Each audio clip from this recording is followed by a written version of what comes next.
مناقب عمر بن خطاب ابی حفص القرشی العدوی رضی اللہ تعالی عنہ وبه قال حدثنا عبدان قال اخبرنا عبد الله قال اخبرنا عمر بن سعيد قال عن ابن ابي مليكة انه سمع ابن عباس يقول وضع عمر رضي الله تعالى عنه وعنهم على سريره فتكفنه الناس يدعون ويصلون قبل ان يرفع وانا فيهم فلم يراني إلا رجلا أخذ منكبي فإذا علي رضي الله تعالى عنه فترحم على عمر رضي الله عنه وقال ما خلفت أحدا أحب إلي أن تخلق الله بمثل عمله منك وأيم الله إن كنت لأظن أن يجعلك الله مع صاحبيك وحسبت أني كنت كثيرا أسمع النبي صلى الله عليه وسلم يقول ذهبت أنا وأبو بكر وعمر رضي الله تعالى عنهم ودخلت أنا وأبو بكر وعمر وخرجت أنا وأبو بكر وعمر صلى الله تعالى عليه وسلم. حضرت عبداللہ ابن عباس رضی اللہ عنہ کی روایت ہے اور وہ کہتے ہیں کہ جب حضرت عمر رضی اللہ عنہ کو وفات کے بعد غسل دینے کی غرض سے تخت پر لٹایا گیا اور چارپائی پر لٹا دیے گئے تو لوگ ان کے ارد گرد کھڑے ہو گئے اور جو لوگ ان کے ارد گرد جمع تھے وہ سب کے سب دعا کرنے لگے عمر رضی اللہ عنہ کو دیکھ کے اور خدا سے مانگنے لگے قبل اس کے کہ ان کی چارپائی اٹھائی جاتی اور میں بھی ان لوگوں میں سے ایک تھا جو عمر رضی اللہ عنہ کے جنازہ اٹھانے سے پہلے موجود تھے. تو میں نے دیکھا ایک آدمی کو اور وہ لوگوں کا دباؤ پڑ رہا تھا تو میں نے ایک آدمی کو پیچھے جو مڑ کے دیکھا جس کا بوجھ پڑ رہا تھا تو وہ تو حضرت علی رضی اللہ عنہ تھے اور انہوں نے اللہ سے دعا کرنا شروع کی عمر رضی اللہ عنہ کے حق میں اور رحمت کی دعا کرتے رہے. پھر کہنے لگے کہ امیر المومنین اللہ تعالیٰ کے ہاں میں کوئی عمل لے کر کے جاؤں گا قیامت میں تو مجھے کوئی آدمی اتنا اچھا نہیں لگا جس کے متعلق خیال ہو کہ اس کے اعمال میرے اعمال اس جیسے ہوں. بمثل عملہ من کا سوائے آپ کی ذات مبارکہ کے کہ جی چاہتا ہے علی کا اس کے ایسے اعمال ہو جائیں جیسے عمر رضی اللہ عنہ آپ کے اعمال تھے. وَإِيمُ اللَّهِ اور اللہ کی قسم مجھے پہلے ہی پتا تھا کہ اللہ تعالیٰ آپ کو آپ کے دونوں دوستوں کے ساتھ رکھے گا اور مجھے اس بارے میں خیال اس وجہ سے آتا رہا کہ میں اکثر یہ بات سنتا تھا کہ رسول اللہ صلی اللہ علیہ وسلم فرماتے تھے کہ نبی کریم صلی اللہ علیہ وسلم یہ فرماتے تھے کہ میں فلاں جگہ پہ چلا گیا اور ابو بکر بھی چلے اور عمر بھی چلے اور ہم فلاں جگہ پر داخل ہوئے میں گیا تھا اور میرے ساتھ ابو بکر تھے اور عمر تھے اور اسی طرح وہ یہ بھی فرماتے تھے کہ میں فلاں جگہ سے واپس آیا نکلا اور ابو بکر اور عمر رضی اللہ عنہما میرے ساتھ تھے. یہ روایت ذکر کی ہے امام بخاری رحمۃ اللہ علیہ نے حضرت عمر رضی اللہ عنہ کے مناقب بیان کرتے ہوئے اور حضرت عمر رضی اللہ عنہ کے نام مبارک کے ساتھ انہوں نے قرشی اور ادبی کے لفظ استعمال کیے ہیں کیونکہ حضرت عمر رضی اللہ عنہ بنیادی طور پر عدی قبیلے سے تعلق رکھتے تھے اور اللہ نے انہیں جس وقت اسلام کے لیے چنا ہے اس وقت بھی ان کے قبیلے کی دھاک بیٹھی ہوئی تھی. اور حضرت عبداللہ ابن عباس رضی اللہ عنہ ذکر کر رہے ہیں اس وقت کا جب حضرت عمر رضی اللہ عنہ کو چارپائی پر لٹایا گیا تو دونوں معنی ہو سکتے ہیں یا تو غسل دینے کی غرض سے حضرت عمر رضی اللہ عنہ کو لٹایا گیا تھا اور کپڑے ان کے جسم مبارک سے الگ کر دیے گئے ہوں گے کہ اب میت کو جیسے غسل دیتے ہیں ایسا غسل دیا جائے یا یہ کہ وہ کفن پہنا چکے تھے اور لوگ ان کے گرد کھڑے تھے تو قبل ان یرفع کا لفظ بتاتا ہے کہ شاید جنازے سے قبل یہ بات ہوئی ہے قبل اس کے کہ ان کا جنازہ اٹھایا جاتا تو لوگ ان کے گرد کھڑے تھے اور دعا کر رہے تھے سارے کے سارے لوگ ان کے حق میں اور ان کی تعریف کر رہے تھے. اور حضرت علی رضی اللہ عنہ کا بھی یہی حال تھا. وہ کہتے ہیں کہ لوگوں کا ازدحام جب بڑھا ہے، عبداللہ ابن عباس رضی اللہ عنہ، اور لوگوں میں جب شدت آئی ہے، یعنی لوگوں کا وزن بوجھ یہ بڑھنے لگا ہے، تو مجھ پہ کسی انسان کا بوجھ پڑا تو میں نے مڑ کے دیکھا کہ یہ کون ہے جو مجھ پر گر رہا ہے، یہ جس کا بوجھ مجھ پہ پڑ رہا ہے. تو وہ تو حضرت علی رضی اللہ عنہ تھے جو حضرت عمر رضی اللہ عنہ کے لیے رحمت کی دعا کر رہے تھے، یعنی اللہ سے رحمت حضرت عمر رضی اللہ عنہ کے لیے مانگ رہے تھے. اور یہ کہہ رہے تھے کہ خدا کے حضور میں کوئی آدمی ایسا نہیں ہے جس جیسے اعمال لے کے علی کو جانا پسند ہو سوائے آپ کی ذات کے، اور آپ کے اعمال اتنے اچھے تھے کہ جی چاہتا ہے میرے اعمال ایسے ہو جائیں اور وہ اللہ کے حضور میں پیش کروں. ان کے کہنے کا مطلب اور مقصد اتنا تھا. اور پھر کہنے لگے کہ اللہ کی قسم مجھے پہلے ہی پتا تھا کہ ان یجعلک اللہ مع صاحبیک، اللہ تعالیٰ ضرور آپ کو آپ کے دو دوستوں کے ساتھ کر دیں گے، یعنی رسول اللہ صلی اللہ علیہ وسلم کے ساتھ اور حضرت ابوبکر رضی اللہ عنہ کے ساتھ. کیونکہ میں نے اکثر یہ سنا کہ رسول اللہ صلی اللہ علیہ وسلم جب ذکر کرتے تھے کسی چیز کا تو یہ فرماتے تھے کہ میں فلاں جگہ پہ گیا اور ابوبکر اور عمر میرے ساتھ تھے، اور میں فلاں جگہ سے آیا اور ابوبکر اور عمر میرے ساتھ تھے، اور فلاں جگہ سے میرا تعلق ہوا اور ابوبکر اور عمر رضی اللہ عنہ میرے ساتھ تھے. تو یہ سارے کے سارے جملے رسول اللہ صلی اللہ علیہ وسلم کے یہ بتلاتے ہیں کہ ان کو آپ کے ساتھ کیسا دونوں کو تعلق تھا. مجھے اللہ سے پہلے ہی امید تھی کہ خدا تم تینوں کو اکٹھا کر دے گا، یعنی تم تینوں وفات کے بعد بھی ایک ہی جگہ رہو گے. اور یہ بات غالباً حضرت علی رضی اللہ عنہ نے اس لیے بھی فرمائی کہ سب کو پتا تھا کہ حضرت عمر رضی اللہ عنہ کی تدفین حضرت عائشہ رضی اللہ عنہ کے حجرے میں رسول اللہ صلی اللہ علیہ وسلم اور ابوبکر رضی اللہ عنہ کے ساتھ ہو رہی ہے. حدیث میں آتا ہے اور بہت سی جگہوں پہ حضرت عمر رضی اللہ عنہ کے متعلق یہ تو ایک واقعہ انہوں نے ذکر کیا کہ جب انہیں چارپائی پر لٹایا گیا اور لوگ ان کے لیے دعا کرتے رہے، لوگ ان کی اچھائیاں بیان کرتے رہے، حقیقت میں وہ آدمی ہی ایسے تھے کہ جن کی جتنی تعریف کی جائے اتنی کم ہے. اسی لیے ابن مسعود رضی اللہ عنہ کہتے تھے ما زلنا عزت منذ اسلم عمر، جب سے عمر رضی اللہ عنہ نے اسلام قبول کیا تھا اللہ نے ہر دن ہماری عزت میں اضافے کا بنا دیا، یعنی ہم روز بروز پہ ترقی کرتے ہی چلے گئے. رسول اللہ صلی اللہ علیہ وسلم نے خود دعا کی تھی حضرت عمر رضی اللہ عنہ کے لیے، اور مکہ مکرمہ میں حالات بڑے شدید تھے. باوجود اس کے کہ کچھ لوگ ایمان لے آئے تھے حضرت عمر رضی اللہ عنہ سے پہلے، ان کے بہنوئی سعید اور بہت لوگ ایمان لے آئے تھے. حضرت بلال رضی اللہ عنہ مسلمان تھے، عمار ابن یاسر رضی اللہ عنہ مسلمان تھے، ان کا خاندان مسلمان تھا، سعد رضی اللہ عنہ مسلمان تھے. لیکن یہ سارے کے سارے حضرات سب چیزوں کو دیکھتے تھے، اس کے باوجود بیچارے کچھ کر نہیں سکتے تھے، اس لیے کہ مظالم بہت زیادہ ہو گئے تھے. اور اسلام کی بات کرنا، دین کی بات کرنا، یہ اپنے آپ کو کافروں کے منہ میں دے دینے کے مترادف تھا، آگ میں اپنے آپ کو ڈال دینے کے برابر تھا. ابو ذر غفاری رضی اللہ عنہ نے اسلام قبول کیا ہے، اور ابو ذر غفاری اپنے اسلام کو بتاتے تھے. ابو ذر رضی اللہ عنہ کہتے تھے کہ مجھے پتا چلا کہ کوئی آدمی اس طرح نبوت کا دعویٰ مکہ مکرمہ میں کر رہا ہے، تو میں نے اپنے بھائی کو بھیجا اور میں نے کہا تحقیق کر کے آؤ کہ وہ کیا کہتے ہیں. اور ابو ذر کہتے ہیں میں اسلام لانے سے پہلے بھی نماز پڑھا کرتا تھا. مسلم کی روایت میں آتا ہے، اور غالباً حضرت ابراہیم علیہ السلام کی جو چیزیں نماز کی کچھ باقی رہ گئی ہوں گی، کفار مکہ وہ کرتے ہوں گے، اس قبیلے کے کفار بھی وہ کرتے ہوں گے. تو ابو ذر رضی اللہ عنہ نے بھائی کو بھیجا اور فرماتے تھے وہ واپس آئے تو میری تسلی ان کی بات سے نہیں ہوئی. تو میں نے پھر ان سے کہا، میں پھر خود گیا اسلام کے لیے، اور میں نے کہا میں دیکھوں تو صحیح کہ یہ کیا بات ہے، کس چیز کا اتنا غلغلہ ہے. اور میں آ کے حرم میں ٹھہرا اور اتنی دہشت تھی میں کسی سے پوچھ نہیں سکتا تھا کہ یہاں کون آدمی ہے جس نے اسلام کا دعویٰ کیا ہے. ڈر لگتا تھا اس بات کو پوچھتے ہوئے بھی لوگوں کو. کیوں؟ اس کی وجہ صاف ظاہر ہے کہ خوف کی فضا قائم.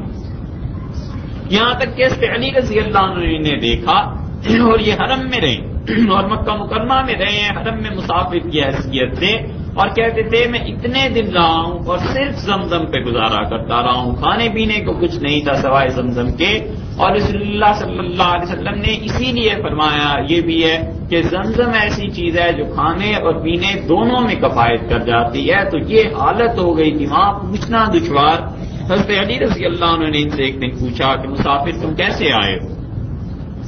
انہوں نے بتلا دیا ابو ذر رضی اللہ عنہ نے کہ ایسے ایسے سنتا ہوں، تو یہ انہیں اپنے ساتھ گھر لے گئے، لے جا کر کھانا وانا کھلایا، کوئی بات نہیں کی، اور پھر کہنے لگے کہ میں تمہیں کل صبح لے چلوں گا، لیکن اس شرط پہ کہ تم بالکل کسی کو اطلاع نہیں دو گے، اور اس طرح کہ اگر کہیں خطرہ مجھے محسوس ہوا تو میں نیچے جھک کے اپنا جوتا ٹھیک کرنے لگوں گا۔ یہ نشان ہے اس بات کا کہ تم میرے پیچھے پیچھے چلتے چلے آؤ اور پھر مجھے عبور کر کے آگے چلے جانا، رکنا نہیں میری وجہ سے۔ یعنی اتنے فاصلے پہ رکھا ہے حضرت ابو ذر رضی اللہ عنہ کو کہ کوئی آدمی یہ دیکھ کے یہ بھی نہ سمجھے کہ یہ دونوں اکٹھے چل رہے ہیں، بلکہ ابو ذر کو کہا تم پیچھے آتے رہنا، میں خطرہ محسوس ہوا تو جوتا ٹھیک کرنے کی غرض سے ایسے بہانے کے طور پہ جھک جاؤں گا، اور تم رکنا نہیں، چلے جانا، ایسے نہ ہو کہ پتہ چل جائے اور کوئی فتنہ اٹھے۔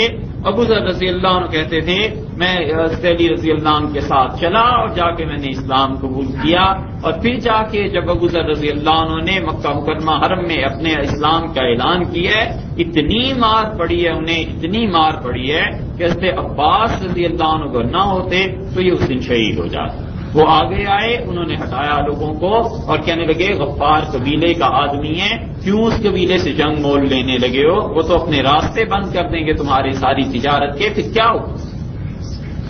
اس کے باوجود ابو ذر رضی اللہ عنہ کا چہرہ سوج گیا، متورم ہو گیا، اور جسم میں داغ پڑ گئے، نیل پڑ گئے، نشانات پڑ گئے، خون بہتا رہا۔ یہ ابو ذر رضی اللہ عنہ کا اسلام تھا اس دور کا، اور اس دور میں سب کے ساتھ ایسے ہی تھا۔ اب مسلمان پریشان تھے، اور رسول اللہ صلی اللہ علیہ وسلم یہ دعا کرتے رہے اللہ تعالی سے کہ اللہم اعز الاسلام، اللہ اسلام کو تقویت دے دیجئے، اسلام کو مضبوط کر دیجئے۔ دو آدمیوں میں سے ایک سے، یا خطاب کے بیٹے عمر کے ذریعے یا ہشام کے بیٹے عمر کے ذریعے۔ عمر ابن ہشام یہ ابو جہل تھا، اس کے ذریعے اللہ اس کو تقویت دے دیجئے، یا اس کے ذریعے عمر بن خطاب کے ذریعے۔ اور رسول اللہ صلی اللہ علیہ وسلم کی دعا پھر پوری ہوئی، اور پوری حضرت عمر رضی اللہ عنہ کے حق میں ہوئی ہے۔ کسی نے بڑی اچھی بات کہی، عطا اللہ شاہ صاحب بخاری رحمۃ اللہ علیہ نے تقریر کی کسی جگہ اہل تشریع کے خلاف، جو بھی حضرت رحمۃ اللہ کے بیان ہوگا، اور اس نے پوچھنے والے نے کوئی ایسے ہی تھا، اس نے پوچھا، اس نے کہا عمر اور علی میں فرق کیا ہے؟ انہوں نے دونوں کے مناقب بیان کیے، حضرت علی رضی اللہ عنہ کے بھی، حضرت عمر رضی اللہ عنہ کے بھی۔ تو حضرت علی رضی اللہ عنہ میں اور عمر میں فرق اس نے پوچھا رضی اللہ عنہ میں، تو شاہ صاحب کہنے لگے کہ عمر مراد تھا اور علی مرید تھا۔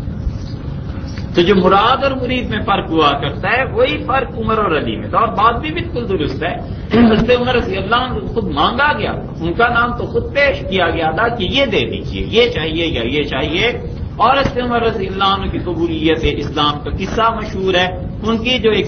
باندی تھی زنیرہ، حضرت عمر رضی اللہ عنہ نے اسے دیکھ لیا کہ یہ چھپ کے وہ نماز پڑھ رہی تھی، تو حضرت عمر رضی اللہ عنہ کو پتا چلا زنیرہ نماز پڑھ رہی ہے، دیکھ لیا انہوں نے، اسے بلایا اور اتنی زور سے تھپڑ اس کے منہ پہ مارا ہے، اس کی آنکھوں کی بینائی جاتی رہی، آنکھیں پھوڑ دی اس کی، اور کہنے لگے میرے گھر میں یہ حرکت، اتنا شدت کا جذبہ عمر رضی اللہ عنہ میں اسلام کے خلاف تھا۔ اس وقت میں بہن کے پاس آئے ہیں، بہنوئی کے پاس آئے ہیں، سعید ابن زید رضی اللہ عنہ نے اس زمانے میں اتنی تکالیف خود ان سے بھی دیکھ چکے تھے۔ رسول اللہ صلی اللہ علیہ وسلم نے عشرہ مبشرہ 10 صحابہ رضی اللہ عنہ کا نام جن کا لیا ہے بار بار، ان میں سے ایک ان کے بہنوئی سعید رضی اللہ عنہ بھی تھے، یہ کہ اسلام کے لیے بہت قربانیاں انہوں نے دی۔ جب اسلام قبول کرنے کے لیے آئے حضرت عمر رضی اللہ عنہ، تو حدیث میں آتا ہے کہ لوگوں میں گھبراہٹ ہو گئی، اور حضرت زید ابن ابی ارقم رضی اللہ عنہ کے یہاں مسلمان ٹھہرے ہوئے تھے، اور بات یہ چلی کہ عمر اور تلوار لے کر آ رہے ہیں۔ رسول اللہ صلی اللہ علیہ وسلم کو اطلاع ملی تو حضرت حمزہ رضی اللہ عنہ نے کہا کہ اسے آنے دو، کوئی حرج نہیں ہے، اگر تو وہ کسی شرارت کی نیت سے آیا ہے پھر اس کی تلوار اس کو نفع نہیں دے گی، نقصان ہو جائے گا اس کا اپنی تلوار سے، مطلب یہ ہے کہ ہم اس سے لڑ لیں گے، اور اگر خیر کی نیت ہے تو پھر تو بہت ہی اچھا ہے۔ حضرت عمر رضی اللہ عنہ آئے اور حدیث میں آتا ہے رسول اللہ صلی اللہ علیہ وسلم نے اس کے پکڑ لیا اور کہنے لگے عمر ابھی بھی وقت نہیں آیا کہ تم صحیح بات کو سمجھ جاؤ۔ وہ پہلے ہی نرم ہو کے آ رہے تھے، رسول اللہ صلی اللہ علیہ وسلم سے عرض کی کہ اسلام قبول کرنے کے لیے آیا ہوں، اور اسلام قبول کیا۔ اور عبداللہ ابن مسعود رضی اللہ عنہ کہتے تھے عمر نے جب اسلام قبول کیا اور کلمہ پڑھا ہم اتنے خوش تھے کہ سب نے اللہ اکبر کا نعرہ لگایا اور پوری وادی جہاں وہ تھی وہ گونجنے لگی، آوازیں آنے لگیں، اور ہم ایک دوسرے کی طرف دیکھ رہے تھے کہ کفار کو پتہ چل گیا تو کیا ہوگا۔ حضرت عمر رضی اللہ عنہ نے اسلام بھی قبول کیا، پھر کہنے لگے اللہ کے رسول جب ہم حق پہ ہیں، یہ بات سچی ہے، تو پھر ہم کیوں نہ مکہ مکرمہ میں حرم میں جا کے اعلان کریں۔ اور وہ گئے ہیں حرم میں، انہوں نے اعلان کرنا تھا اپنے اسلام کا، اور انہوں نے ایک اور ترکیب کر لی۔ حضرت عمر رضی اللہ عنہ کو دیکھو، یہ چیز ہے جاہلیت کے زمانے میں رسول اللہ صلی اللہ علیہ وسلم نے فرمایا تھا جو جتنا تیز ہوگا اسلام لا کے بھی اتنا ہی اچھا بنے گا۔ حدیث میں آتا ہے ہم نے پوچھا رسول اللہ صلی اللہ علیہ وسلم سے لوگوں کے متعلق، آپ نے فرمایا خیارکم فی الجاہلیت خیارکم فی الاسلام، تم میں جو کفر کے زمانے میں اچھا تھا وہی اسلام لا کے اچھے بنیں گے اذا فقہوا، جب اس دین کو سمجھ جائیں گے۔ اس لیے جو آدمی آپ دیکھیے شرارتیں کرنے میں، گناہ کرنے میں، خدا کی معصیت میں، نافرمانی میں، وہ جتنا آگے چلا جاتا ہے جب خدا اسے ہدایت دے دیتا ہے پھر اسلام میں بھی اتنا ہی آگے چلا جاتا ہے، اس لیے کہ انسانی فطرت نہیں بدلا کرتی۔ یہ صوفیاء کرام جو ہیں ان کی مجالس وہ کسی انسان کی فطرت کو تو نہیں بدل دیتی، وہ تو صرف رخ تبدیل کر دیا کرتی ہیں کہ رخ تبدیل کر دیا جائے، بس باقی ساری کی ساری صلاحیتیں وہی ہیں، وہی کام ہے، وہی باتیں۔ حضرت عمر رضی اللہ عنہ کو اس وقت بھی اتنا ہی غصہ تھا، اسلام قبول کر لیا پھر بھی ان کا غصہ برقرار رہا ہے۔ رسول اللہ صلی اللہ علیہ وسلم کی صحبت ان کے غصے کو یہ نہیں ہے کہ اس نے ختم کر دیا بلکہ راہ دکھا دی کہ اب یہ جو غصہ ہے نا اللہ کے دشمنوں کے خلاف استعمال ہونا چاہیے، اور وہ ان کی سختی اتنی رہی ہے خدا کے دشمنوں کے خلاف کہ حدیث میں آتا ہے رسول اللہ صلی اللہ علیہ وسلم نے فرمایا عمر کی حالت یہ ہے کہ اگر کسی جگہ کو یہ کسی راستے کو اختیار کر لے تو پھر شیطان اس راستے کو اس کے خوف کی وجہ سے چھوڑ دے۔ اتنی شدت کی طبیعت مبارکہ میں، اور وہ رہی ہے اسلام کے لیے استعمال ہوتی رہی، پہلے کفر کے لیے استعمال ہوتی تھی۔ عبداللہ ابن عمر رضی اللہ عنہ چھوٹے تھے، بچے تھے، کہنے لگے مجھ سے والد نے کہا کہ کون سا آدمی ایسا ہے جسے اگر بات بتا دی جائے تو سب میں خود بخود پھیل جائے گی، طبیعت ہوتی ہے بعض لوگوں کی، اسے تم کہہ دو کہ یہ بات بس تم اپنے تک رکھنا پھر پورے شہر میں پھیل جاتی ہے، اور اگر آپ یہ کہہ دیں کہ صرف تمہیں ہی بتا رہا ہوں دیکھو بالکل کسی کو نہیں پتا چلنی چاہیے تو وہ تو پھر ایک دم سے چلی جاتی ہے بات۔ اس نے عبداللہ ابن عمر رضی اللہ عنہ کہتے ہیں میں نے اس ایک آدمی کے متعلق کہا کہ اس کی ابو ایسی طبیعت ہے، تو اسے بلایا اور اس سے عمر رضی اللہ عنہ نے کہا میں مسلمان ہو گیا ہوں، اسلام قبول کر لیا ہے، یہ کہہ کے چل پڑے۔ وہ جو راز تھوڑا بہت رکھتا تھا پھر آہستہ آہستہ سرجوشیوں میں کسی سے جا کے بات کرتا، برداشت نہیں کر سکا، اس کے لیے یہ اتنا بڑا حادثہ ہو گیا تھا۔ قریش مکہ سردار بیٹھے ہوئے تھے اور جا کے چیخنے لگا اور کہنے لگا سوا عمر بددین ہو، عمر نے دین چھوڑ دی۔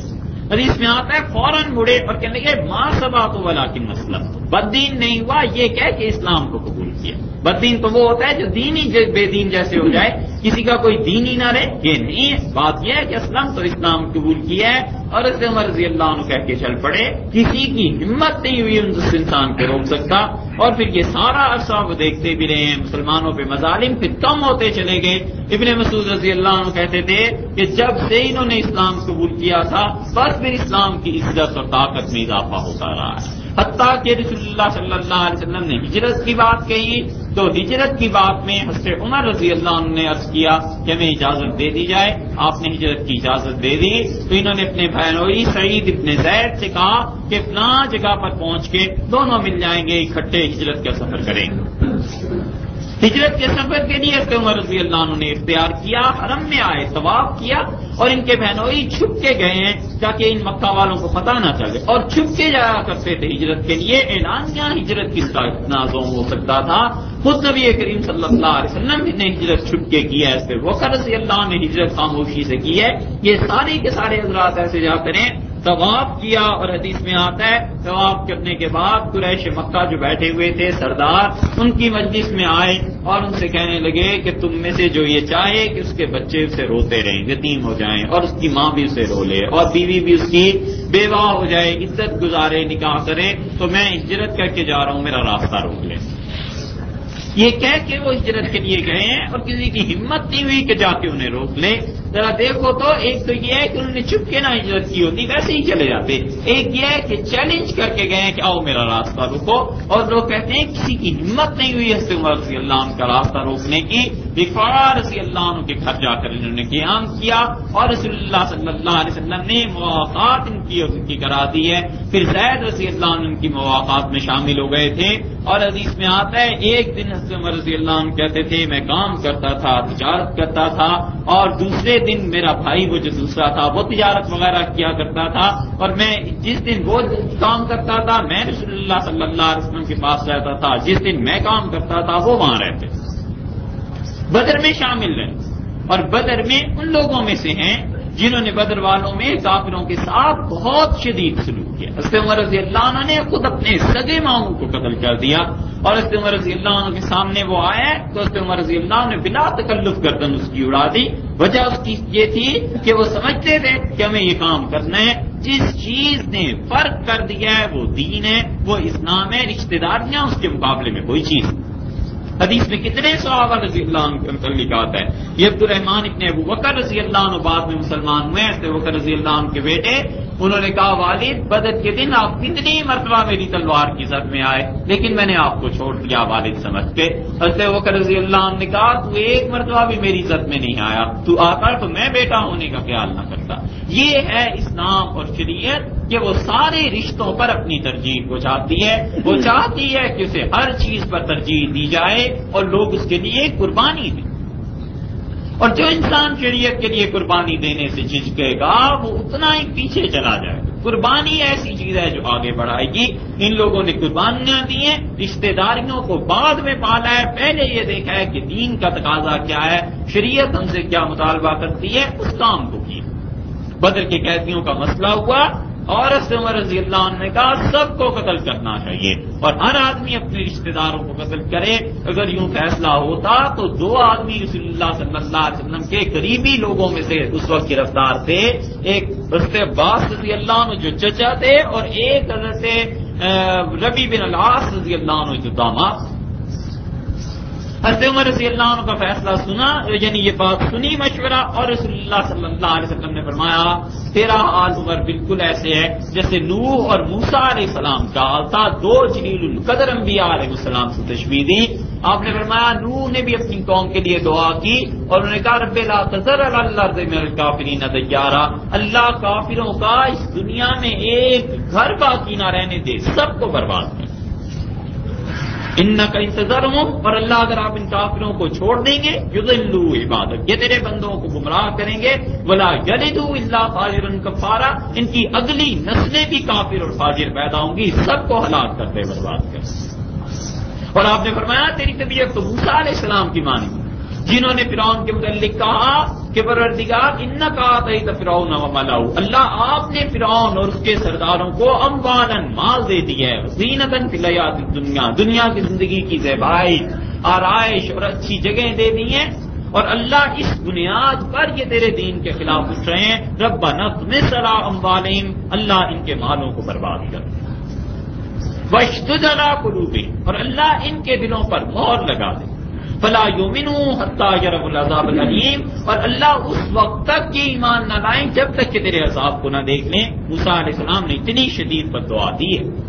اللہ تعالیٰ نے فرمایا، اور حدیث میں آتا ہے، تفسیر میں آتا ہے کہ موسیٰ علیہ السلام دعا کرتے رہے تنگ آ کے، اور ہارون اس دعا پہ آمین کہتے رہے، اور اللہ تعالیٰ نے فرمایا قد اجیبت دعوتکما، میں نے تم دونوں کی بات سن لی، بس قبول ہو گئی، فاستقیما، پکے رہو اس دین پہ، ہم ان کا حشر ایسے ہی کریں گے۔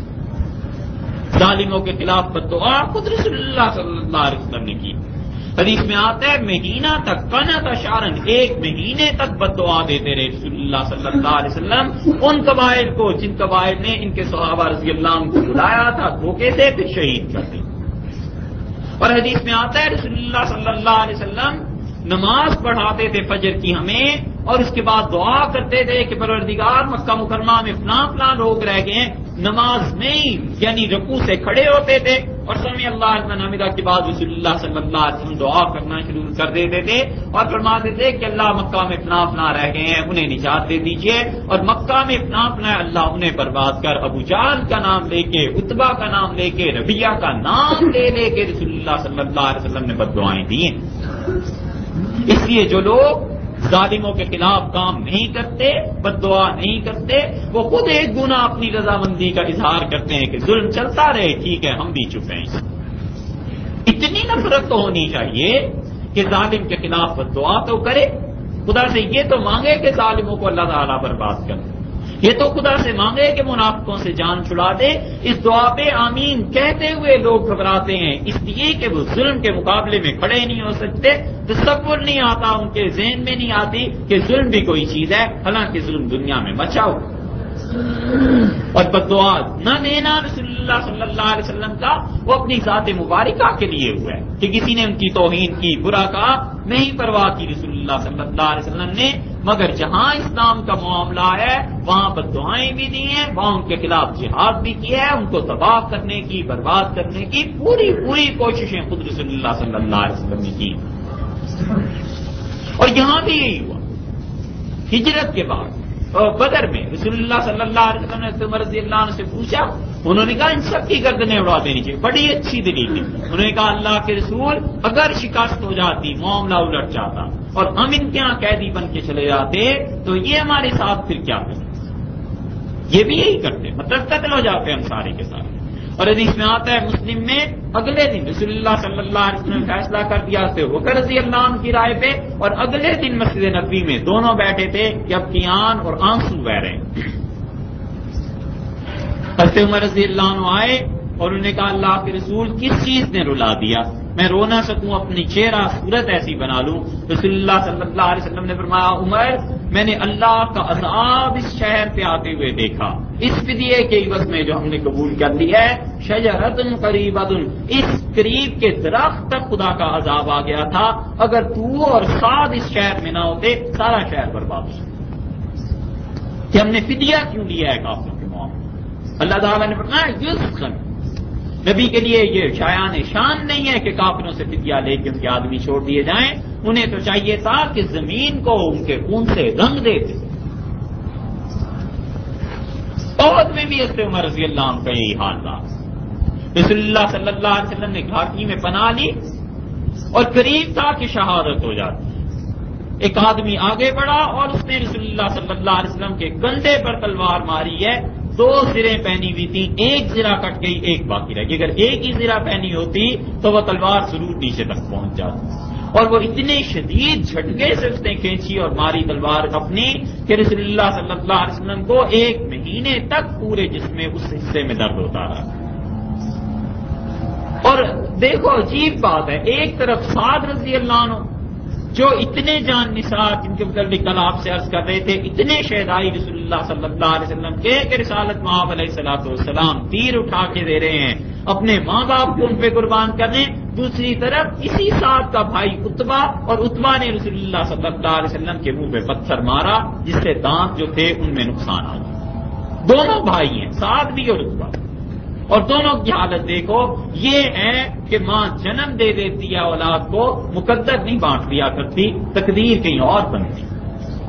اور صاحب رضی اللہ عنہ کہتے تھے میں اپنے بھائی عتبہ کے خون کا اتنا پیاسا تھا اس دن سے، مجھے لگتا تھا کہ یہ مجھے مل جائے میں اسے قتل کر دوں، لیکن وہ ملا نہیں مجھے۔ اور عتبہ بڑا فخر کا اظہار کرتا تھا اس میں کہ میں نے اسے مارا، اس کے دانتوں کو نقصان پہنچایا، اور رسول اللہ صلی اللہ علیہ وسلم کو جب وہ لگا ہے پتھر تو آپ نے فرمایا اللہ تجھے توڑ ڈالے۔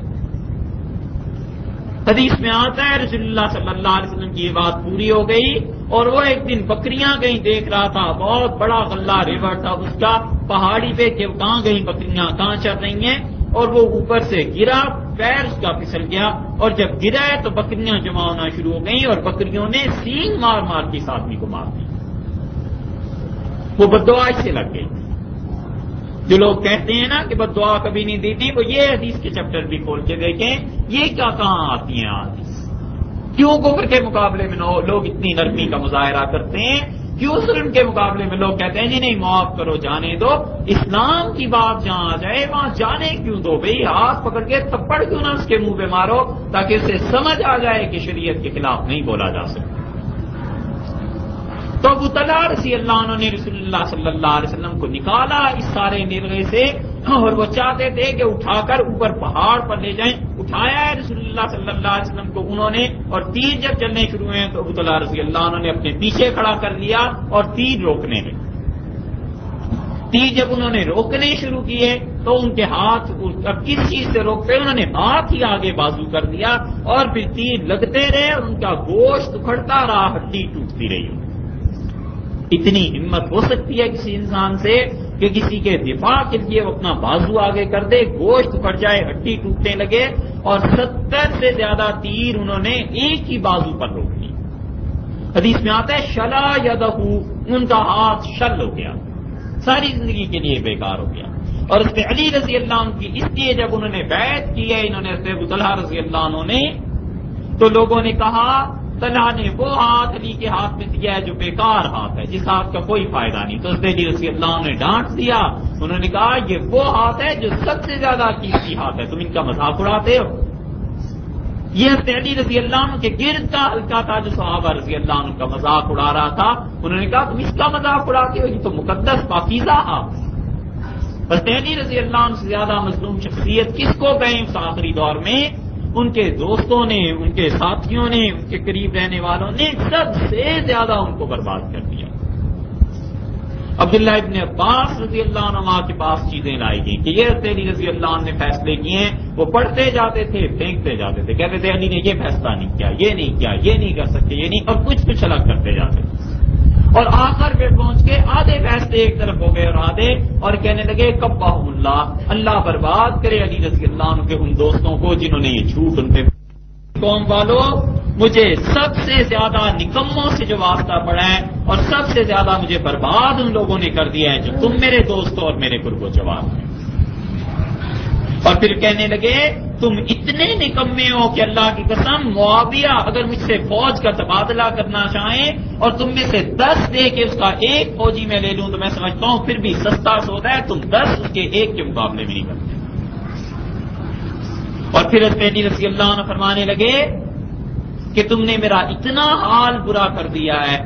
کہ لوگ آپس میں باتیں کرتے ہیں اور تانے دیتے ہیں اور کہتے ہیں کہ علی ابو طالب کا بیٹا لڑتا تو بہت اچھا ہے، لڑانا نہیں جانتا۔ حالانکہ اللہ کی قسم علی اس وقت سے عربوں کی جنگ کے نقشے بنا رہا ہے جس وقت اس کے ہونٹوں پہ بال بھی نہیں آئے تھے۔ میں اس وقت سے قبیلوں کی جنگوں کو سمجھتا ہوں، لیکن میں کیا کروں، تم ایسے مجھے مل گئے ہو کہ تم متواق اللہ نائکن۔ قوم والو، جو آدمی چیخ چیخ کے بولنا جانتا ہے، جھوٹے وعدے کر سکتا ہے، تم اس کے پیچھے چل پڑتے ہو، مجھے چھوڑ دے۔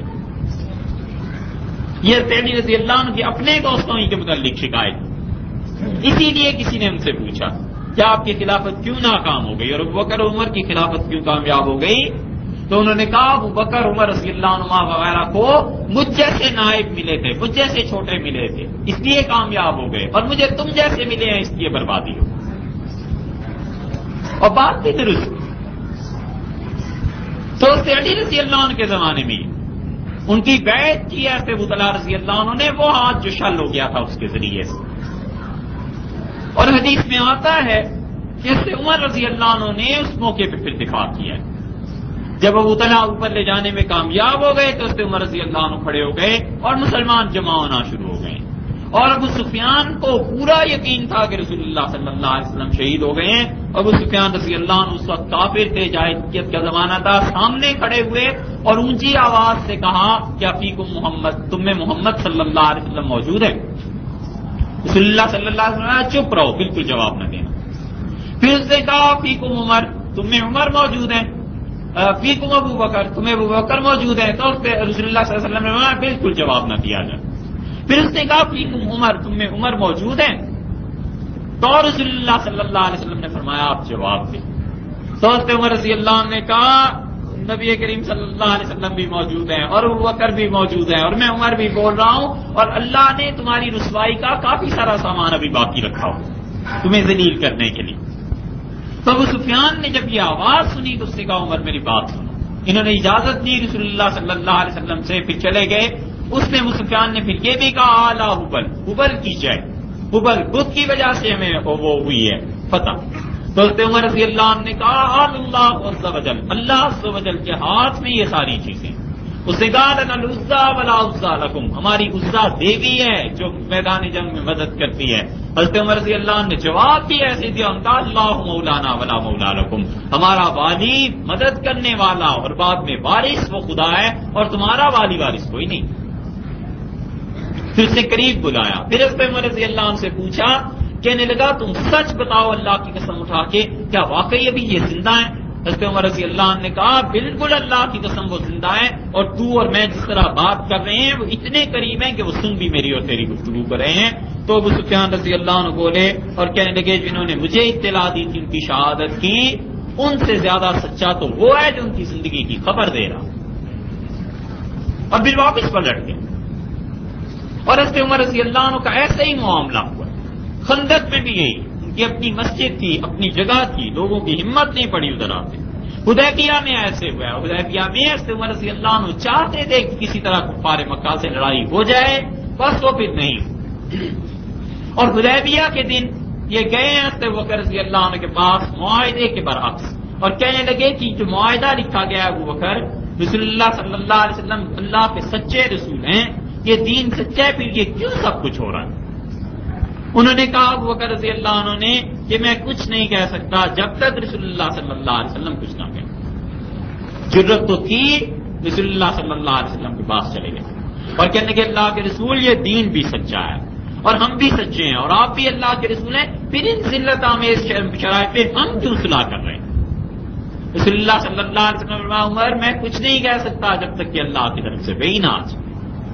یعنی حضرت بکر رضی اللہ عنہ کچھ نہیں بولتے جب تک کہ وہ نہ بولیں، اور وہ کچھ نہیں فرماتے جب تک کہ آسمان سے وحی نہ آ جائے۔ یہ معاملہ ہے سارے کا ساری ایک چین، ایک زنجیر بنی ہوئی۔ اور حضرت عمر رضی اللہ عنہ وفات سے پہلے بھی غلام آزاد کرتے رہے ہیں، نماز پڑھتے رہے ہیں، بہت صدقہ اور خیرات فرماتے رہے ہیں، اور کہتے تھے اپنے بیٹے عبداللہ ابن عمر سے کہا کہ میرے بعد صدقہ اور خیرات کرتے رہنا، اور کہنے لگے جس چیز سے ڈرتا ہوں وہ یہ ہے کہ حدیبیہ کے دن رسول اللہ صلی اللہ علیہ وسلم سے آواز بلند ہو گئی تھی، اللہ کا خوف ہے کہ کہیں قیامت میں خدا کے یہاں جواب دہی نہ ہو جائے، وہ نہ پوچھ لیں کہ اس دن کیوں بولا تھا مجھے۔ فتح مکہ میں یہ ہوا ہے۔ اگلے سال آئے ہیں 7 ہجری میں عمرۃ القضاء کرنے کے لیے، اور حضرت عبداللہ ابن رواحہ نے رسول اللہ صلی اللہ علیہ وسلم کی اونٹ کی لگام پکڑی ہوئی تھی، اور نبی کریم صلی اللہ علیہ وسلم اس پہ تشریف فرما تھے، اور ابن رواحہ بڑے اونچے جذبے سے اشعار پڑھ رہے تھے کہ کافروں کے پوتو ہٹو، راستہ چھوڑو، اور تمہیں پتہ ہے جو آج ہمارا راستہ روکے گا ہم اس کی گردن اس کے شانے سے جدا کر دیں گے۔ تو حضرت عمر رضی اللہ نے ابن رواحہ کو سمجھایا اور کہنے لگے اللہ کے گھر میں حرم میں ایسے اشعار پڑھتے ہو؟ تو رسول اللہ صلی اللہ علیہ وسلم نے فرمایا عمر اسے چھوڑ دے، ایسے نہ بات سے رکھ، منع نہ کر اسے، تجھے پتا نہیں کافروں کے دل میں اس کی شاعری تیر سے زیادہ تیزی سے لگ رہی، اس لیے کہ وہ کافروں کے لیے تانے تھے بہت زبردست۔ فتح مکہ میں بھی ایسے ہی ہوا ہے، حضرت عمر رضی اللہ عنہ کو الگ ایک جگہ کی کمانڈ دی گئی کہ ادھر سے مدافع۔ فتح مکہ کے بعد بھی ان کے کارنامے رہے ہیں حضرت عمر رضی اللہ عنہ۔ فتح مکہ میں عاطف بن ابی بلتہ رضی اللہ عنہ نے مسلمانوں کے لیے خط لکھ دیا تھا، اپنے گھر والوں کے لیے مسلمانوں کے خلاف۔ حضرت عمر رضی اللہ عنہ نے اس پہ بھی بڑا سخت اظہار فرمایا، اور حضرت بکر رضی اللہ عنہ کی خلافت میں حضرت عمر رضی اللہ عنہ کا ہاتھ۔ حدیث میں آتا ہے کہ لوگ جمع ہوئے ہیں سقیفہ بنی ساعدہ، اور خلافت اتنا اہم امر تھا، اتنی ضروری چیز تھی کہ رسول اللہ صلی اللہ علیہ وسلم کی تدفین بعد میں ہوئی ہے، خلافت کا فیصلہ پہلے ہوا ہے، کیونکہ یہ سب لوگ جانتے تھے کہ رسول اللہ صلی اللہ علیہ وسلم نے خلافت کی کتنی ذمہ داری فرمائی ہے، کتنا اہم شعبہ اسے قرار دیا۔ حضرت سعد ابن عبادہ رضی اللہ عنہ نے تجویز پیش کی، اور ان کا منا امیر و منکم امیر، ایک انصار میں سے ہو جائے، ایک مہاجرین میں سے ہو جائے، دو امیر کر لو۔ ایک تجویز یہ آئی سعد بن عبادہ رضی اللہ عنہ بلکہ بڑی لمبی تقریر کی کہ ہم نے رسول اللہ صلی اللہ علیہ وسلم کو پناہ دی، ایسے کیا اسلام کے لیے، یہ قربانی یہ قربانی یہ قربانی، اور یہ لوگ اس وقت قریش والے اور مکہ والے ظلم کر رہے تھے ہجرت کر کے جب رسول اللہ صلی اللہ علیہ وسلم آئے، اور اس لیے لوگوں اب خلافت پہ تمہارا حق ہے، تم اسے رکھو۔ حضرت عمر رضی اللہ عنہ یہ ساری چیزیں سنتے رہے اور وہ آئے اور انہوں نے آ کے بات چیت سنی اور پھر انہوں نے بڑے جذبے کے ساتھ تقریر کی ہے، اور ایسی تقریر کی ہے ابو عبیدہ بن الجراح رضی اللہ عنہ جیسے صحابہ جو دانش مند عقل مند گنے جاتے تھے وہ کہتے تھے پوری کی پوری بساط عمر نے الٹ دی ایک دم سے، اور انہوں نے کہا رسول اللہ صلی اللہ علیہ وسلم نے صاف کہہ دیا تھا کہ الامۃ من قریش، خلافت قریش میں رہے، اس لیے انصار والوں تمہارا ادب احترام تمہارے ساتھ تعلق اور محبت اپنی جگہ پہ، خلافت کے معاملے میں تمہارا کوئی حصہ نہیں۔ اور پھر وہ تجویزیں دیتے چلے گئے، لوگوں کو کہتے رہے ہیں کہ اس بات پہ خلافت کو قائم کرو، یہ ہو جائے گا وہ ہو جائے گا، اور یہاں تک کہ لوگوں نے کہا عمر ہاتھ بڑھائیے ہم آپ کی بیعت کرنا چاہتے ہیں۔ حضرت ابوبکر رضی اللہ عنہ تک تیار ہو گئے تھے، حضرت عمر رضی اللہ عنہ آگے بڑھے اور اپنا ہاتھ جب آگے بڑھایا تو انہوں نے اپنا ہاتھ اوپر رکھ دیا اور حضرت ابوبکر رضی اللہ عنہ کا ہاتھ نیچے کر دیا اور کہا آپ سے بڑا کون ہو سکتا ہے۔ حدیث میں آتا ہے ابو عبیدہ کہتے ہیں ہم نے کہا نعوذ باللہ ان نتقدم من ابی بکر، ہم اللہ کی پناہ چاہتے ہیں کہ ابو بکر کے بجائے کسی اور کو خلیفہ منتخب کریں، اور خلافت کی بیعت ہوئی اور حضرت عمر رضی اللہ عنہ نے بیعت لوگوں کو کروائی، اور یہاں تک کہ 33,000 صحابہ رضی اللہ عنہ نے پہلے دن بیعت کی ہے حضرت ابوبکر رضی اللہ عنہ کے ہاتھ۔ ہم یہ کیسے مان جائیں کہ 33,000 صحابہ رسول اللہ صلی اللہ علیہ وسلم کے سارے ہی ڈر گئے، اور حضرت عمر رضی اللہ عنہ بھی ڈر گئے الیاذ باللہ، اور کوئی بھی حق بات نہیں کہہ سکتا۔ اس لیے یہ کہنا جملہ کہ وخلیفتہ بلا فصل، اور علی خلیفہ تھے رسول اللہ صلی اللہ علیہ وسلم کے بغیر کسی وقفے کے، یہ ظلم ہے۔ یہ جملہ دلیل ہے اس بات کی کہ 33,000 صحابہ رضی اللہ عنہ نے اس دن الیاذ باللہ جھوٹ بولا تھا، غلط کام کیا، اگر کوئی اس جملے کو مانتا ہے۔ حضرت علی رضی اللہ عنہ امیر المومنین تھے، ایک ہی آدمی ہے جو رسول اللہ صلی اللہ علیہ وسلم کے خلیفہ ہوئے اور وہ حضرت ابوبکر رضی اللہ عنہ ہے۔ ان کے بعد قیامت تک کوئی آدمی یہ نہیں کہہ سکتا کہ میں رسول اللہ صلی اللہ علیہ وسلم کا خلیفہ ہوں، عمر رضی اللہ عنہ نہیں کہہ سکے۔ سب جانتے تھے کہ رسول اللہ صلی اللہ علیہ وسلم نے اپنے بعد کس کو منتخب فرمایا۔ اس لیے جو لوگ کہتے ہیں کہ صحابہ رضی اللہ عنہ کا پہلا اجماع ہوا ہے مسیلمہ کذاب کے خلاف جو نبوت کا اس نے دعویٰ کیا، ہم سمجھتے ہیں اس سے بھی پہلا اجماع صحابہ رضی اللہ عنہ کا ہوا ہے ابوبکر رضی اللہ عنہ کی خلافت میں۔ مسیلمہ کذاب کا مسئلہ تو بعد میں آیا، اسی لیے کلمہ طیبہ میں یہ الفاظ کہ علی ولی اللہ، علی اللہ کے ولی ہیں، وخلیفتہ بلا فصل، اور رسول اللہ صلی اللہ علیہ وسلم کے وصی رسول اللہ، اور رسول اللہ صلی اللہ علیہ وسلم کے وصی ہیں، یعنی ان کے لیے خلافت کی وصیت کی گئی تھی، وخلیفتہ بلا فصل، اور بغیر ان کے رسول اللہ صلی اللہ علیہ وسلم کے درمیان کوئی فاصلہ رکھے ہوئے وہ نبی کریم صلی اللہ علیہ وسلم کے خلیفہ تھے۔ یہ کلمات جو ہیں یہ کفر ہے۔ تو جس قوم کا کلمہ ہی کفر پہ مشتمل ہو، لوگوں کو کیوں تعجب ہوتا ہے جب ہم یہ کہتے ہیں کہ ان کا اسلام میں کوئی حصہ نہیں؟ فرض کرو ایک عیسائی ہے یہودی اسلام قبول کرنا چاہے اور وہ کسی مجتہد کے پاس چلا جائے اور کہے حضور اسلام قبول کرنا ہے، تو شیعہ مجتہد اس ظاہر ہے یہی کلمہ پڑھائے گا کہ قول لا الہ الا اللہ محمد رسول اللہ علی ولی اللہ ووصی رسول اللہ وخلیفتہ بلا فصل، اللہ تعالیٰ کے علاوہ کوئی بندگی کے لائق نہیں، محمد صلی اللہ علیہ وسلم اللہ کے رسول ہیں اور علی اللہ کے دوست تھے، اور رسول اللہ صلی اللہ علیہ وسلم نے وصیت کی تھی ان کے لیے، اور وہ خلیفہ ہیں نبی کریم صلی اللہ علیہ وسلم کے علی، بغیر کسی وقفے کے تینوں خلافتیں گویا کہ غلط تھی، وہ خلافت حقہ تھی، تو یہ تو جملہ خود کفر ہے۔ یہ تو اسی طرح ہے جیسے ایک آدمی یہودیت سے چھوڑ کے عیسائیت کو قبول کر لے، وہ پھر بھی کسی حد تک ہو سکتا ہے کہ اہل کتاب سے نکل کے اہل کتاب میں جا رہا ہے، یہاں تو جب شیعہ ہو جائے گا تو وہ تو اہل کتاب میں سے بھی نہیں رہے گا۔ اسی لیے ہمارے مفتیوں کا اختلاف ہوا ہے کہ اہل تشیع کے ساتھ تعلقات کیسے رکھے جائیں، اہل کتاب کے مت میں بلائے جائیں گے یا زندیق کے مت میں بلائے جائیں، دونوں میں سے کیا حکم ہونا چاہیے۔ تو یہ جو جملہ ہے نا، یہ کلمہ جو پڑھاتے ہیں، یہ خود کفر ہے۔ حضرت عائشہ رضی اللہ عنہا کہتی تھی کہ مات النبی صلی اللہ علیہ وسلم بین صحری و نہری، نبی کریم صلی اللہ علیہ وسلم کا انتقال ہوا اور انہوں نے اپنا سر مبارک ٹکا رکھا تھا میرے سینے کے درمیان، میری ٹھوڑی کے درمیان، میں نے انہیں پیچھے سے سہارا دیا ہوا، فی یومی و فی نوبتی، میرا دن تھا، میری باری تھی،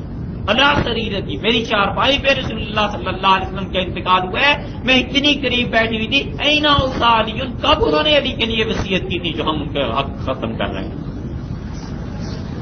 یہ حضرت عائشہ رضی اللہ عنہ فرماتی تھی، کیونکہ حضرت علی رضی اللہ عنہ کے جو حواری تھے، جو ان کے قرب و جوار کا وہ جو حلقہ تھا، انہوں نے اسی زمانے میں یہ فضول بات کرنا شروع کر دی تھی کہ خلافت ان کا حق بنتی تھی۔ تو اس کی حضرت عمر رضی اللہ عنہ نے حضرت بکر رضی اللہ عنہ کی خلافت کے لیے بیعت کروائی، اور اسی وجہ سے خمینی لکھتے ہیں کہ رسول اللہ صلی اللہ علیہ وسلم جب تشریف لائے واپس حج کر کے، اور یہ سارے اہل تشریع کہتے ہیں، اتنے پہ تو سب متفق ہیں کہ اللہ نے ان کی طرف وہی نازل کی کہ علی کا خلافت کا اعلان کیجئے، اور رسول اللہ صلی اللہ علیہ وسلم نے کہا ڈر لگتا ہے ابو بکر اور عمر سے، ان لوگوں سے۔ پھر دوبارہ وہی آئی، پھر بھی کہا ڈر لگتا ہے، پھر تیسری مرتبہ اللہ تعالیٰ نے دھمکی دی اور یہ کہا کہ فَإِن لَمْ تَفْعَلْ، اگر آپ نے یہ کام نہ کیا فَمَا بَلَّغْتَ رِسَالَتَ، آپ نے رسالت کا حق ادا نہیں کیا۔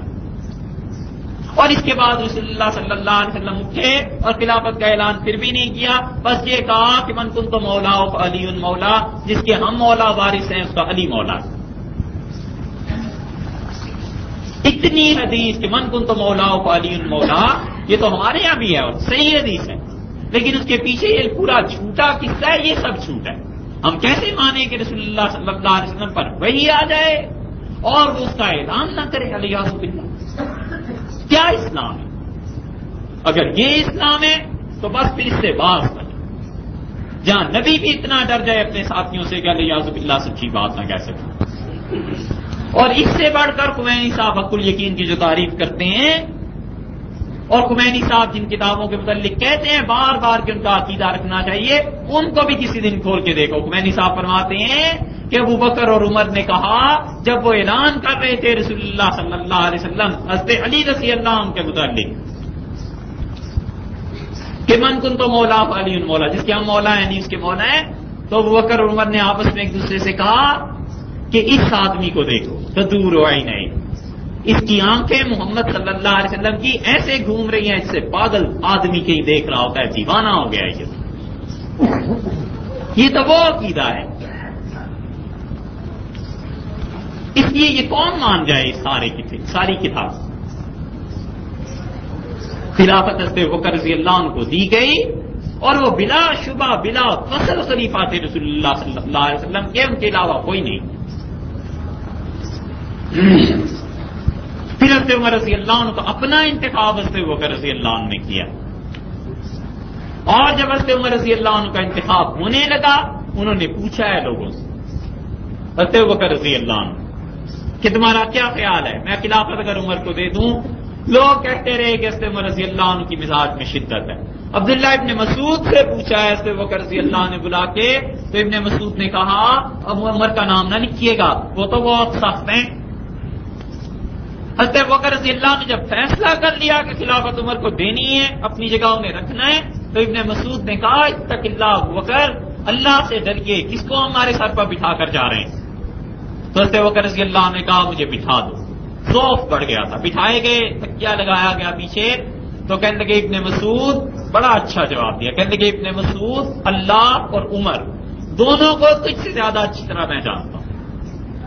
اگر قیامت میں انہوں نے مجھ سے پوچھا کہ کس کو خلافت دے کے آیا ہوں تو میں ان سے کہوں گا کہ اللہ تیرے نبی صلی اللہ علیہ وسلم کی امت میں سب سے افضل، سب سے بہتر جس انسان کو سمجھتا تھا اس کے ذمہ کر کے آئے. اور پھر غشی طاری ہو گئی حضرت بکر رضی اللہ عنہ میں لکھوا رہے تھے خلافت نامہ، اور جب انہوں نے یہ لفظ لکھوائے کہ میں اپنے بعد خلیفہ مقرر کرتا ہوں، اس پہ غشی طاری ہو گئی. حضرت عثمان رضی اللہ عنہ نے تحریر کیا تھا خلافت نامہ، جلدی سے انہوں نے آگے لکھ دیا عمر بن خطاب. عمر بن الخطاب کے لفظ جب لکھے ہیں انہوں نے تو حضرت بکر رضی اللہ عنہ کو پھر ہوش آیا، پھر کہا پھر پڑھو. پھر جب پڑھا ہے تو انہوں نے اپنے الفاظ بھی پڑھ دیے. حضرت بکر رضی اللہ عنہ نے کہا میں تو بھی بولا نہیں تھا، کہنے لگے مجھے پتا تھا کہ آپ کی رائے مبارکہ یہی ہے، میں نے جلدی سے اس لیے لکھ دیے کہ خدا نہ خواستہ انتقال ہو جائے تو پھر یہ خلافت نامہ لوگ کہیں گے یہ کیا بات، تو آپ کی زندگی میں یہ لفظ لکھے جائیں. تو حضرت بکر رضی اللہ عنہ بڑے خوش ہوئے. پھر حضرت عمر رضی اللہ عنہ کی اپنی خلافت آئی ہے، اور ان کی خلافت ایسی چیز تھی کہ اگر وہ 10 سال اور قائم رہ جاتی تو کہتے ہیں پورا یورپ مسلمان ہو جاتا. انہوں نے پھر اپنی خلافت میں وہ کام کیے کہ اگلے پچھلے ان تک نہیں پہنچ سکے. یعنی حضرت بکر رضی اللہ عنہ کے زمانے میں اتنی ترقی نہیں ہو سکی جتنی ان کے زمانے میں ہوئی. حضرت عمر رضی اللہ عنہ نے تنخواہیں مقرر کی،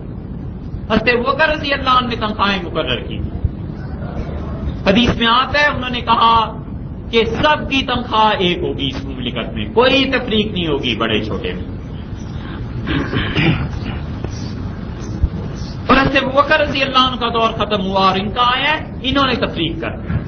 حضرت عمر رضی اللہ عنہ نے کہا بدری صحابہ رضی اللہ عنہ کو ہم زیادہ دیں گے، آپ چلے کیوں نہیں جاتے؟ او میاں آپ چلے کیوں نہیں جاتے؟ بار بار جو مڑ کے دیکھیں چلے جائیے. کس نے کہا ہے؟ عمر رضی اللہ عنہ نے اس میں فرق کیا. اور حدیث میں آتا ہے انہوں نے کہا بدری صحابہ کو ہم سب سے زیادہ دیں گے، اور پھر کہا امہات المومنین کو دیں گے. لوگوں نے کہا کہ عمر آپ فرق کر رہے ہیں کیوں؟ کہنے لگے جس نے اسلام کے لیے قربانی دی ہے ہم اسے دنیا میں بھی نفع دیں گے، آخرت میں اللہ اسے اجر بھی دے گا.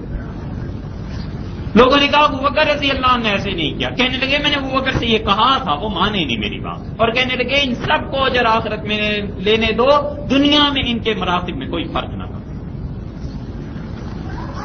میں نے ان سے کہا کہ امہات المومنین کو بڑھا دیجیے، رسول اللہ صلی اللہ علیہ وسلم کی بیویاں. تو ابو بکر رضی اللہ عنہ کہنے لگے کہ اگر میں بڑھا دوں گا تو لوگ کہیں گے اپنی بیٹی کی وجہ سے یہ کیا. ویسے سوچنے کی بات ہے، یہ بات لوگ تو حضرت عمر رضی اللہ عنہ سے بھی کہتے، ممکن ہے کہ یہ ہمارے علم میں نہ آئی ہو، اس لیے کہ حضرت عمر رضی اللہ عنہ کی بیٹی بھی تو ام المومنین تھی حفصہ. فرق یہ ہے کہ حضرت عمر رضی اللہ عنہ کو کسی کی پرواہ نہیں تھی، جو مرضی کوئی کہتا رہے، جو کام صحیح ہے وہ کر گزرے. مسجد نبوی میں آئے، ایک نوجوان سے پوچھا تیری شادی ہو گئی؟ اس نے کہا نہیں. پھر جمعہ پڑھایا، ختم ہوگی بات. پھر ایک دن آئے، پھر اس سے پوچھا، اس نے کہا نہیں. پھر ایک دن پوچھا، کہنے لگے کیوں نہیں کرتے؟ اس نے کہا پیسے نہیں ہیں. حضرت عمر رضی اللہ عنہ نے خطبہ دیا اور کہنے لگے دیکھو لوگ ہم سے آ کے کہتے ہیں پیسے نہیں ہیں شادی کہاں سے کرنے، اور دیکھو اللہ تعالیٰ نے کیا ارشاد فرمایا ہے. اللہ فرماتے ہیں جو کوئی نکاح کر لے فسوف یغنیہ اللہ من فضلہ، اللہ اپنے فضل سے اسے بہت دولت دے دے گا. اور پھر کہنے لگے آج کے بعد بیت المال میں ہم باقاعدہ مد مقرر کریں گے کہ جن جوان لڑکوں اور لڑکیوں کی شادی نہیں ہو رہی پیسے کی وجہ سے وہ ہم سے پیسے لیں اور ان کے نکاح کروائے جائیں. وہ گھومتے تھے اپنی مملکت، ایک ایک آدمی کے پاس جا کے وہ پوچھتے رہے ہیں کہ کوئی مشکل مسئلہ ہو مجھے بتاؤ. عراق کی فتح ہو رہی تھی، اور حدیث میں آتا ہے کہ عراق کی فتح پہ حضرت عمر رضی اللہ عنہ نے لکھا حضرت سعد رضی اللہ عنہ کو کہ میں نے عراق کا ایک ایک چپا دیکھا ہوا، اور عراق میں کہیں بھی حملہ کرنا ہے پہلے مجھ سے پوچھ لینا. اور مدینہ منورہ بیٹھ کے حضرت عمر رضی اللہ عنہ نے کمانڈ کیا عراق کی فتح پہ، اور حضرت سعد رضی اللہ عنہ کو لکھتے رہے ہیں کہ اس جگہ یہ جھاڑی ہے، اس جگہ یہ پہاڑی ہے، فلاں جگہ پہ یہ موڑ ہے، فلاں جگہ پہ یہ چیز ہے. ان سے کہا پورا نقشہ بنا کے بھیجو. انہوں نے نقشہ بنا کے بھیج دیا. پھر حضرت عمر رضی اللہ عنہ ہدایات دیتے چلے گئے ہیں کہ اس جگہ پر یہاں فوج کو رکھا جائے، اس طرح لڑایا جائے. مدینہ طیبہ بیٹھ کے حضرت سعد رضی اللہ عنہ کی یہاں سے انہوں نے قیادت کی اور پھر عراق فتح ہوا. اتنا دماغ اللہ نے اس انسان کو دیا. حضرت علی رضی اللہ عنہ کو پابند کر دیا مدینہ منورہ میں کہ آپ کہیں نہیں جائیں گے. حضرت عبداللہ ابن مسعود کو پابند کیا اور بڑے قابل صحابہ رضی اللہ عنہ، اور کہنے لگے کہ رسول اللہ صلی اللہ علیہ وسلم کے جید صحابہ رضی اللہ عنہ میں سے بڑے درجے کے لوگ ہیں، اگر میں انہیں جانے کی اجازت دے دوں مدینہ منورہ سے تو نئے نئے مسائل روز پیش آ رہے ہیں، ہم ان مسائل کو کیسے حل کریں. ایران کی فتح ہوئی اور حضرت عمر رضی اللہ عنہ کے سامنے ایران کا مال لا کے ڈالا گیا. عبداللہ ابن عمر کہتے ہیں جب ایران مدائن کی فتح ہوئی ہے اور سعد رضی اللہ عنہ نے مدائن سے مال غنیمت بھیجا ہے تو ایک سرخ حلہ تھا، بہت خوبصورت کپڑا تھا، خالص سرخ نہیں، سرخی اسماعیل کپڑا تھا، اور والد نے اپنے حصے میں سے کر کے اپنے زانوں کے نیچے اسے دبا دیا اور پھر غنیمت تقسیم کرنے لگے. وہ کپڑا جس کی بھی نظر اس پہ پڑی اسے بڑا پسند آیا اور میں سمجھتا تھا کہ والد نے میرے لیے رکھا ہوا ہے. اور عبداللہ ابن عمر کہتے ہیں سارا کچھ تقسیم ہو گیا اور والد نے حضرت عمر رضی اللہ عنہ وہ کپڑا لے جا کر گھر سنبھال کے رکھ دیا. تو میں نے ایک دو مرتبہ ان سے کہا بھی کہ وہ کپڑا کس کے لیے، تو انہوں نے مجھے ایک دن جواب دیا اور مجھے کہنے لگے کہ تو اس خوشی میں نہ رہ کے تیرے لیے رکھا. تو میں چپ ہو گیا اور خط لکھا سے سعد رضی اللہ عنہ کو کہ ایسا کپڑا میرے پاس آیا ہے، ایسا ایک اور بھجواؤ. ایک اور ایسا کپڑا بھجوایا گیا. دونوں کپڑے لے کے علی رضی اللہ عنہ کے یہاں حاضر ہوئے اور کہنے لگے تو آپ کے دونوں بیٹے مجھے بڑے اچھے لگتے ہیں، ایک تھا ایک نہیں تھا، اسے منگوایا ہے مدائن سے، اور دونوں بیٹے میں چاہتا ہوں ایک جیسا لباس پہنے. یہ دیکھیے، یہ ان دونوں سے اتنا تعلق اور محبت تھی ان کو. ایران کی فتح کے بعد مال آیا اور سراقہ نے رسول اللہ صلی اللہ علیہ وسلم کا پیچھا کیا تھا اس میں جب ہجرت کر رہے تھے نبی کریم صلی اللہ علیہ وسلم. تو حدیث میں آتا ہے سراقہ کے گھوڑے کے پاؤں زمین میں دھنس گئے. لمبا قصہ آپ نے سنی ہوگی ساری حدیث. اس میں آخر پہ آتا ہے کہ سراقہ نے کہا مجھے لکھ دیجئے کہ جس دن مکہ فتح ہوگا آپ مجھے امان دیں گے. تو رسول اللہ صلی اللہ علیہ وسلم نے ابو بکر سے لکھ دو جس دن ہم مکہ فتح کریں گے اس دن امان ملے گی. اتنے عقل مند لوگ تھے، دو آدمی ہجرت کر کے جا رہے ہیں، آگے کا کچھ پتا نہیں، کوئی زیادہ واضح صورتحال نہیں ہے، لیکن دیکھنے والوں نے اسی وقت دیکھ لیا تھا کہ اس میں چنگاری کون سی، یہاں کون سی آگ چل رہی. رسول اللہ صلی اللہ علیہ وسلم نے امان نامہ و حوالے کیا سراقہ کے اور آپ نے فرمایا سراقہ کیا حال ہوگا تیرا اس دن جس دن شاہ ایران کسرا کے کنگن تجھے پہنائے جائیں گے. وہ کہتے تھے میں سوچ بھی نہیں سکتا. اور جب ایران کی دولت آئی ہے حضرت عمر رضی اللہ عنہ نے، صحابہ رضی اللہ عنہ کہتے ہیں اس دولت کو دیکھا اور رونا شروع کر دیا. اور عبد الرحمن ابن عوف آئے اور انہوں نے کہا ہنیئا لک امیر المومنین مبارک ہو،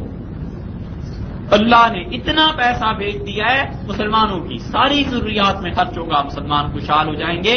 مایب کی رو کیوں رہے ہیں آپ؟ تو کہنے لگے میں نے رسول اللہ صلی اللہ علیہ وسلم سے سنا ہے کہ یہ جس کو دیا جاتا ہے نا اس کے ساتھ ساتھ پھوٹ اور تفریق بھی آ جاتی ہے، اس لیے رو رہا ہوں کہ اب تک متحد ہے، دولت آئی اور اس کے بعد افتراق انتشار ہو جائے گا. اور یہ ہوتا ہے جس خاندان میں جس کنبے میں جہاں پیسہ زیادہ آ جاتا ہے پھر آپس میں لڑائی بھی ہو جاتی ہے. اور پھر صحابہ رضی اللہ عنہ کہتے ہیں انہوں نے شاہ ایران کا قالین اس کے تخت پہ جو بچھایا جاتا تھا بلا تکلف لے کے کینچی سے کاٹنا شروع کر دیا اور اس کے ٹکڑے کر کر کے تقسیم کرتے چلے گئے. ہم نے کہا جس تخت اور تاج پہ ایران والوں کا قبضہ اور پوری دنیا میں مشہور ہے، اس انسان کو دیکھو اس کی نظر میں اس کی اتنی بھی وقت نہیں. اور سراقہ رضی اللہ عنہ نظر آ گئے، کنگن انہیں دیے اور کہا پہن.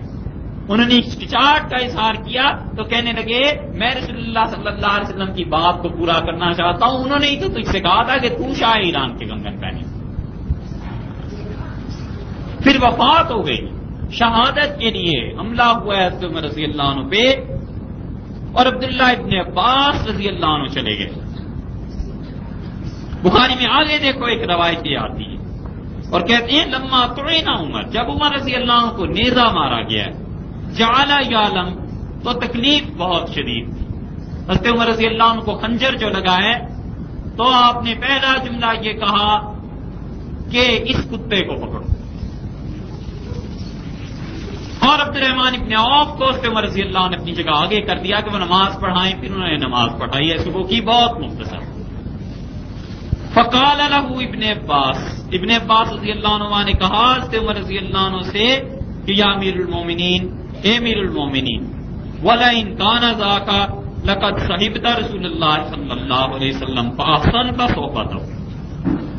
آپ رسول اللہ صلی اللہ علیہ وسلم کی صحبت میں رہے ہیں اور بہت اچھے طریقے پر رہے ہیں،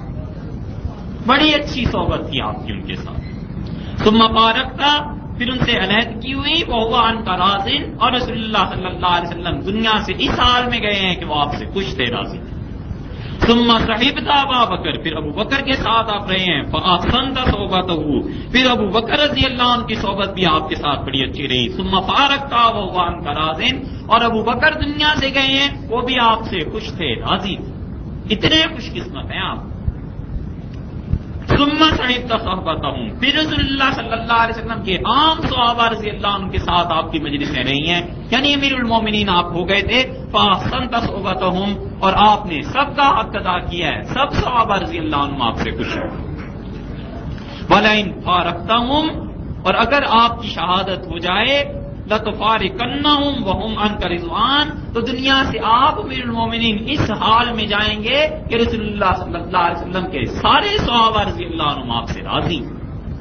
اس سے بڑا کیا مقام ہو سکتا ہے.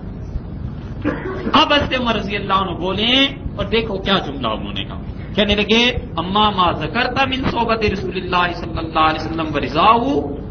تم نے جو بات کی ہے رسول اللہ صلی اللہ علیہ وسلم کی صحبت مبارکہ کی، ان کی رضا کی، فإنما ذاک من من اللہ، تو ابن عباس یہ خدا کا احسان ہے جو مجھے آج اس پہ ہوا. مننا نہیں علیہ، خدا نے مجھ پر احسان کیا. اور جو تم بات کرتے ہو ابو بکر رضی اللہ عنہ کی صحبت اور ان کی رضامندی کی، من من اللہ اجل ذکرہ،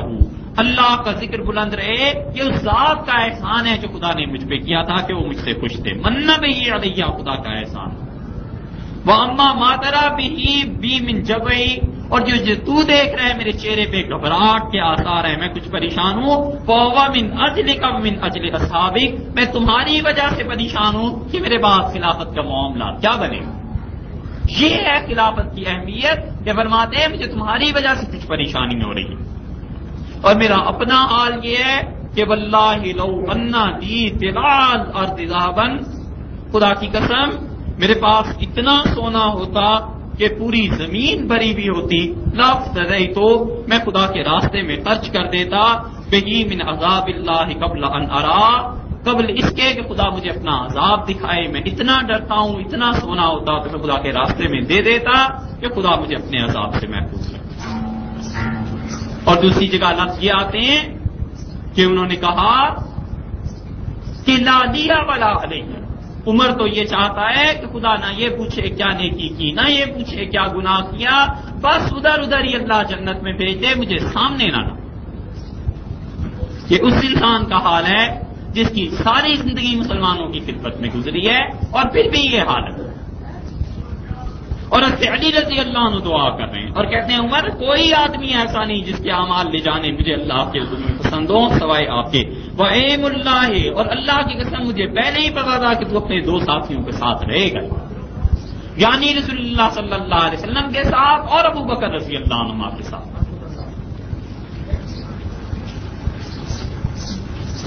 اور وجہ اس کی یہ تھی کہ انہوں نے پھر تینوں باتیں کی آگے کہ رسول اللہ صلی اللہ علیہ وسلم فرماتے تھے میں گیا ابو بکر اور عمر میرے ساتھ گئے، میں گیا فلاں جگہ یہ دونوں میرے ساتھ، میں فلاں جگہ سے نکلا یہ دونوں میرے ساتھ تھے. اس بات کو حضرت عمر رضی اللہ عنہ نے بڑا اچھا بیان کیا ہے. ایک جگہ کہتے ہیں رسول اللہ صلی اللہ علیہ وسلم عشاء سے پہلے سونے کو برا سمجھتے تھے،